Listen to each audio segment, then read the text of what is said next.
Remember when Dumbledore said that words are an inexhaustible source of magic? This statement holds especially true when it comes to emails. Be it your subject line or the call to action, how well you write your emails will ultimately decide how engaging and effective they are. Hi there, I'm Helena, and in this episode, we'll be discussing how good email copies can boost the performance of your emails. The first part of an email that catches a receiver's attention is its subject line. It's the deciding factor that compels them to open or ignore it. Even if a user opens an email, they only take 3 seconds to decide whether they want to keep reading or not. This means the ball is in your court. However, all of this seems hard. There are so many things that you need to take care of while creating copies. How does one keep the content concise and explanatory at the same time? How do you ensure that your email copies are relevant to your recipients? If you're grappling with all of these questions, don't worry. We've got some tips to help you out. Now, as you already know, email copies have 4 most important elements: subject line, pre-header text, email body, and the CTA.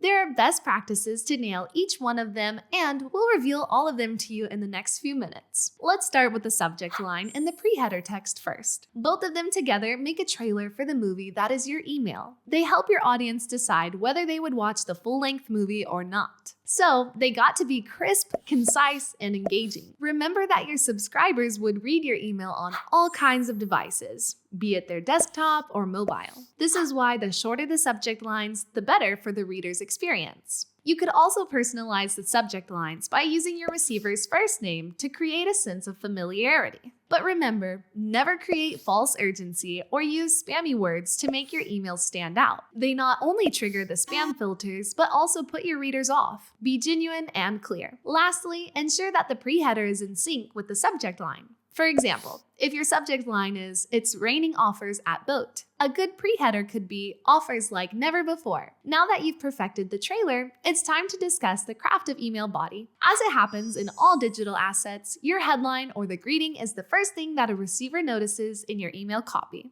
You must aim to write a beginning that gets your readers hooked. So to begin with, always choose a readable and accessible font.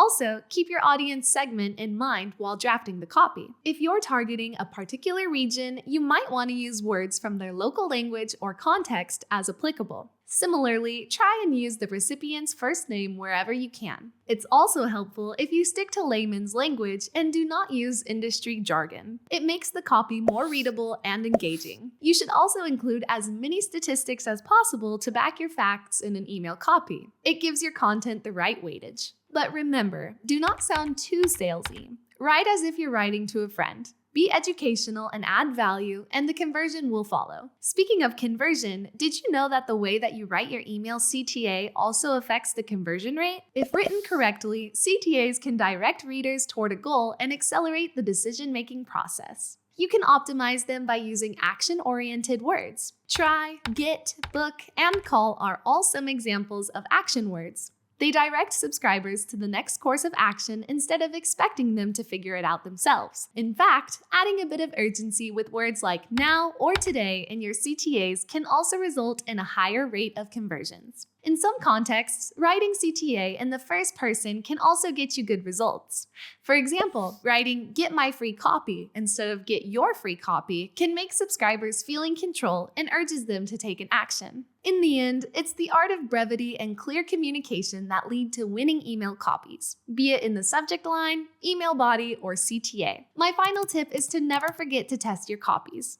It will tell you what's working and what's not. You can simply get it reviewed by your team or colleague, or conduct an A/B test on a small segment of your audience to learn what will work. With this, we come to the end of this chapter. We'll see you in the next video where we discuss email design. Until then, happy emailing!